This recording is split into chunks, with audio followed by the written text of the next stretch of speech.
আসসালামু আলাইকুম রহমতুল্লাহি ওয়া বারাকাতুহু।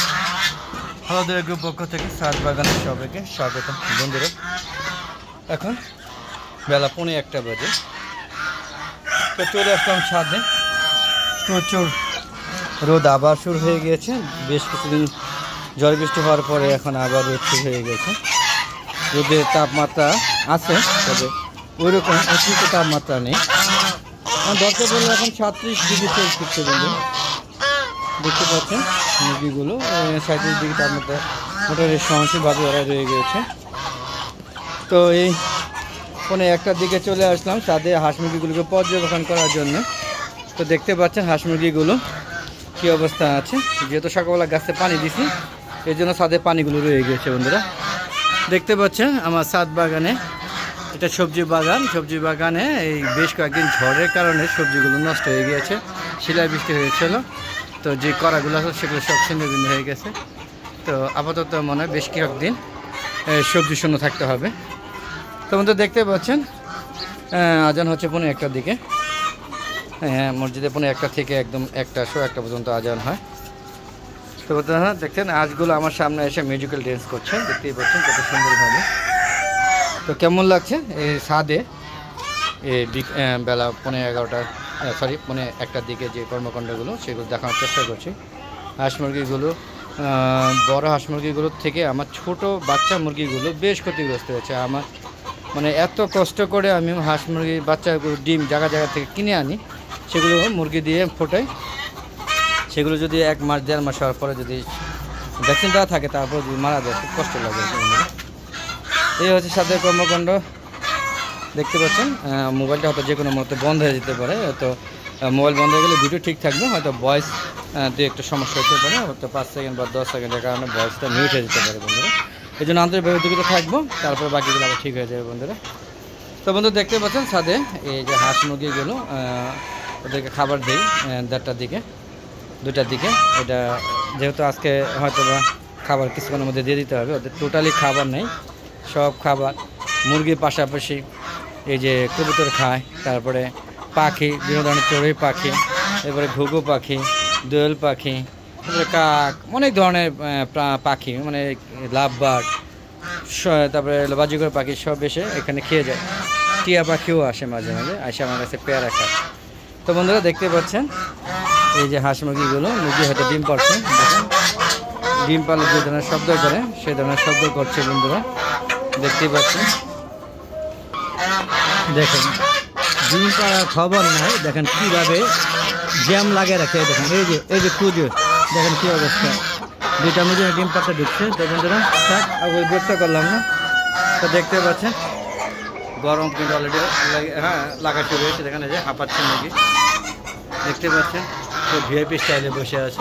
দেখতে পাচ্ছেন কত সুন্দরভাবে সে বসে আছে। দেখেন মুরগিগুলো, দেখেন এখানে ডিম পাওয়া যেতে পারে। হ্যাঁ, 2টা পাওয়া গিয়েছে। এর মধ্যে এটা হচ্ছে সিল্কি মুরগি ডিম এইরকম। আর এটা হচ্ছে একটা কি মুরগি, এটা হলো এটা হচ্ছে একটা সোনালি মুরগি। এটা সোনালি মুরগির ডিম, আর এটা হচ্ছে সিল্কি মুরগির ডিম। তো বন্ধুরা তো চলুন আমরা দেখতে থাকি। বাজারগুলো খাবারের জন্য তুলে করছে, ওদেরকে খাবার দিব বন্ধুরা। তো বন্ধুরা এরকম কর্মযোগ্য দেখতে যদি ভালো লাগে তবে অবশ্যই আমার চ্যানেলটাকে সাবস্ক্রাইব করবেন, বেশি বেশি লাইক করবেন, শেয়ার করবেন, এবং ভালো দেখে চ্যানেলটাকে সাবস্ক্রাইব করে পাশে বেল আইকনটি ক্লিক করে অল বাটনটা ক্লিক করে দেবেন বন্ধুরা। যেহেতু বন্ধুরা অনেক বড় ভিডিওগুলো 13.5 মিনিট, 14 মিনিট, 15 মিনিট এই ভিডিওগুলো দেখতেছে, আপনারা দেখতেছেন না, তাই চিন্তা আমরা করেছি এখন থেকে ভিডিওগুলো সময়টা ছোট করে দেবো। 6 মিনিট বা 5 মিনিটের ভিডিও করবো, বেশি করবো না। দেখি এগুলো কি অবস্থা হয়। তো দেখতে পাচ্ছেন মুরগিগুলো ডিম পাড়া এবং পূজা মুরগির সিরিয়াল ধরেছে। আপনারা দেখেন এই যে এটাও কিন্তু পূজা মুরগি। দেখতে পাচ্ছেন এতে ডিম দিয়ে বসলে ওরা ডিমে তা দেয় না, কিন্তু এখানে এসে বসে থাকতে খুব পছন্দ করে। তো সর্বোপরি কেমন লাগলো আমার এই ছাদের কর্মযোগ্যগুলো অবশ্যই কমেন্ট করে জানাবেন বন্ধুরা। আর ছাদে এরকম সুন্দর সুন্দর হাঁস মুরগি এবং ছাদ বাগান এই ভিডিও পেতে চাইলে অবশ্যই আমার চ্যানেলকে সাবস্ক্রাইব করুন, পাশে বেল আইকনটি ক্লিক করে অল বাটনটা ক্লিক করে দেবেন বন্ধুরা। আর আমার অনেক নিয়মিত গ্রাহক আছে যারা প্রতিদিন আমার ভিডিওগুলো দেখতে পছন্দ করে, তাদের বিদেশি বন্ধু এবং দেশি বন্ধু, তাদেরকে অসংখ্য ধন্যবাদ এবং কৃতজ্ঞতা প্রকাশ করছি বন্ধুরা। তো চলুন একটু ডিমের শেডে যাই, যেখানে আমার মুরগি বাচ্চাগুলো সব মারা গিয়েছে। সব কি একটা মানে অজানা রোগ হয়েছে।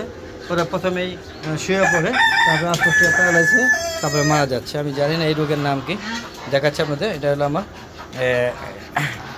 আমেরিকান ব্রাহ্মা, কলম্বিয়ার লাইট ব্রাহ্মা। বন্ধুরা দেখতে পাচ্ছেন এই জায়গায় কি একটা অজানা রোগ। প্রথমে তারা অসুস্থ হয়ে যে শুয়ে পড়ে, তারপর সে হাঁটতে পারে না, এবারে অবশেষে মারা যায়। সব মারা গিয়েছে, কিচ্ছু নাই। এই দুইটা হলো অন্য জায়গাতে আসলে অনেকগুলো, সেখান থেকে মরে গেছে। এই দুইটা এখানে আনছে, এখন এখানেও মরক লেগেছে। বন্ধু দেখতে পাচ্ছেন কোনোভাবেই টিকতে পারছে না। আমি জানি না কী রোগ হয়েছে, আপনার কাছে জানেন অবশ্যই কমেন্ট করে জানাবেন। বন্ধুরা দেখতে পাচ্ছেন মিশরি ফার্ম এইগুলো, এবং এখানে আমার কবুতর এগুলোকে এখন অ্যাডাল্ট হানের দিকে আটকে রাখছি। অ্যাডাল্ট হলে ওদেরকে ছেড়ে দেবো বন্ধুরা। আর এগুলি মূলত আমার কবুতর, এখানে তারা নিজের ইচ্ছা মতো স্বাধীনভাবে চলাচল করে। আর এই যারা একটা মুরগি ডিম দিয়ে বসেছি, যদিও বাচ্চা 50% ফুটে আর নষ্ট হয়ে যায় বন্ধুরা। আর এই যে এখানে বড় হয়ে মারা যায়, দেখেন এই যে এইগুলো বাঁচবে না, একটাও বাঁচবে না। আর মানে কষ্ট আর ভালো লাগে না। যাক বন্ধুরা, চলুন আমরা বেরিয়ে যাচ্ছি, ভিডিওটা শেষ করে দেবো, কারণ আপনারা খুব বেশি একটা বড় ভিডিও দেখতে চান না মনে হয়, এই জন্য ভিউ হচ্ছেই না। দেখি এবার ছোটো ভিডিওগুলো দিয়ে। তো বন্ধুরা আজ আমরা চলে যাবো, যাওয়ার আগে সবার সুস্বাস্থ্যতা কামনা করে আমার ভিডিওটা শেষ করছি। বন্ধুরা ভালো থাকবেন সবাই, আবার নতুন কোনো ভিডিও নিয়ে নতুন কোনো পর্বে হাজির হবো। ততক্ষণে আমার ভালো দেখো চ্যানেলের পাশে থাকবেন বন্ধুরা। খুদা হাফেজ, আসসালামু আলাইকুম রহমতুল্লাহি ওয়া বারাকাতুহু। বন্ধুরা আবার দেখা হবে, তবে বিকাল 3টা বাজে নতুন নতুন ভিডিও আপলোড দিয়ে সেগুলো দেখার আমন্ত্রণ জানিয়ে আমি আমার ভিডিও শেষ করছি। ভালো থাকবেন সবাই, ধন্যবাদ। See you again. কেমন লাগলো সেটা অবশ্যই জানাবেন।